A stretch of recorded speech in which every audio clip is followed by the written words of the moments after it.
I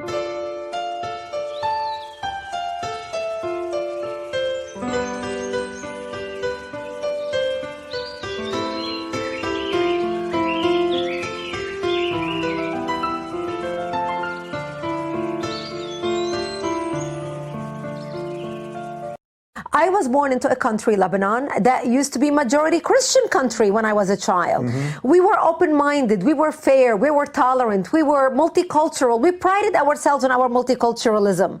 We had open border policy. We welcomed everyone into our country because we wanted to share with them the westernization which we had created in the heart of the Middle East. Muslims used to send their children to study in our universities. They graduated and worked in our economy because we had built the best economy in the Middle East. Yeah, didn't they call Beirut was the Paris of the Middle East or something? Paris of the Middle East, Yeah. exactly. Yeah. Unfortunately, all that began to change as the Muslims became the majority and the Christians became the minority. And that's when my life changed. I remember we used to go to Beirut for Christmas to visit with the rest of my family. I lived in the south with my parents. And we stopped going, and I would ask my father why we're not going to the family for Christmas or Easter. And he would tell me, well, we decided to stay home this year. And I couldn't understand, why we decided to stay home. You have to understand I was an only child to an elderly couple. It was very boring. And then I later learned that the reason why we stayed home is because the radical Islamists and Palestinians would set up a fly-by-night checkpoint and would stop cars traveling. And they would ask people for their IDs when they would stop them. And in Lebanon, our religion is written on our national ID. You are either a Christian, a Muslim, or a Jew. So when they find out that you are a Christian, they would get everybody out of their car and shoot them in cold blood. It became known as identity killing at the time. Thomas Friedman talks about it in his book From Beirut to Jerusalem. Yeah. That changed our lives. But really the turning point was in 1975 when radical Islamists blew up my home, bringing it down, burying me under the rubble wounded, as they shouted, Allahu Akbar. You were about 10 or something, 10 right? years old. I ended up in a hospital for 2.5 months. And as I laid in a hospital bed going from surgery, one surgery to another, I would ask my father, why did they do this to us? And my father would tell me, because we are Christians, the Muslims consider us infidels and they want to kill us. So I learned since I was a 10-year-old little girl that I am wanted dead simply because I was born into the Christian faith. Yeah. Whether I practiced it or not, it was irrelevant in my enemy's eyes. Well, for us in our region of the world, whether you're practicing or not, you belong to the Christian race or group. And that's why they want to kill you. It doesn't matter whether you practice your religion or not. Right, even though, of course, a religion isn't even a race, but you're saying it that way to illustrate the point that for them it doesn't matter. Group. Yeah. In other words, if your grandparents were Christians, it doesn't matter if you have been 2-generation atheists. You are a Christian. That's how your enemy looks at you. ISIS, Al-Qaeda, all these terrorist organizations, all these radical, devout Islamists look at you, look at America as a Christian nation. Not because we practice Christianity. Look at you as a Christian. Whether you practice Christianity or not is irrelevant. Right. Your great-great-great-great-great-grandparents were either Jews or Christian. Therefore, you belong to either one or two of that sect. Right. You could be the biggest heathen atheist on the planet. Doesn't matter. They wouldn't like you for that either, but... Doesn't matter. When Islam was increasing in Lebanon, because we now see this in Europe and partly what's happening all over the world, were people talking about it? Was your family, what were the moments that they thought, there's something culturally happening here that it's not the same? We were afraid. I was a child. I was 10 years old when the war started. Yeah. But I remember my parents trying to hide. And I remember hiding with my parents in the basement or trying to flee our neighborhood before we lived permanently in the bomb shelter. Yeah.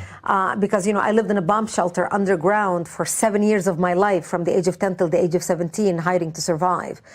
But we went through a period of about 6 months. We would flee our home in the middle of the night and run downtown to hide at my cousin's home. And we would hide. They had a basement where nobody could get to it. And we were afraid because we knew that our Muslim neighbors were turning against us.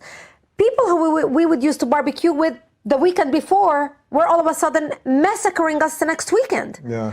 So everything changed so fast, and you didn't know how to... It's not that you didn't know who you can trust, because Enemy turned against neighbor. Neighbor turned against neighbor. Yeah.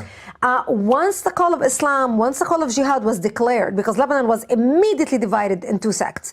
The Muslims, once the call of Islam was declared, especially with the Palestinians, all the Muslims went with the Palestinians, and literally the army split, and they took from the military bases, whoever drove a tank, the Muslims took it home with them, literally home. Jeez. And the Christians took whatever weapons they can have and whatever tanks to protect ourselves. And this is how the country became divided. And that's when we started realizing we were different. So in the midst of all this war, you had a really strange experience with some Israelis that kind of changed your feelings on things. Can you talk about that a little bit? Absolutely. When I was a child, when the war broke out, even when I was a child going to school, we were taught that Israel is the enemy. Now, at my home, I was never taught hate because we're Christians. We don't teach hatred. Plus, we have more things in common with the Jews. I mean, we share the same Bible, so it's different.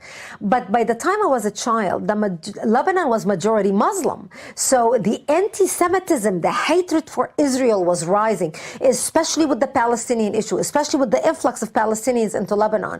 It was what I heard on television, what I heard on the radio. But when the war started, all of a sudden we were trapped. We ended up living in a bomb shelter. And I remember my father saying, all the world Christian nations are going to come see what's happening to the Christians and save the Christians, because that's when the Muslims started massacring the Christians, literally. And we thought, America's going to come, Australia's going to come, Britain is going to come, France is going to come. And nobody came. And finally, few people from my town got together and they said, we've got to go to the Israeli border and beg for help. We lived 5 kilometers from the Israeli border. And we knew if we go to Israel and beg for help, the Jews are not going to slaughter us because we had more shared values with them than we had with the Muslims. So a few people from my town go to Israel and wave down an Israeli patrol in the middle of the night. And they say, listen, we are surrounded by the Muslims and Palestinians, and majority of Palestinians were Muslims, who want to slaughter us. You either come in and help us or they're going to be at your border. So Israel started coming in the middle of the night and started bringing ammunition to the military, food for the children, because Muslims cut off all food supplies to our towns. And Israel would bring literally bomb shelters to those who did not have bomb shelters, blankets, everything. And Israel would take Christian men to Israel and teach them how to fight, because the Christians were the educated ones.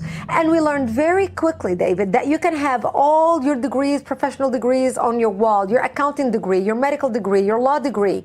None of that will do you, as they say in Texas, diddly squat when you are faced with an enemy bent on killing you in the name of Allah. So Israel would take groups of Christians, train them how to fight, and this is how we survived. I remember at the age of 13, we have been living in the bomb shelter for 3 years. And one of our militia friends came by and he said, Brigitte, I just want to tell you that we heard a lot of chatter on the radio and we're going to be attacked tonight. And he said, I don't think we're going to last. I think our town will fall. Jeez.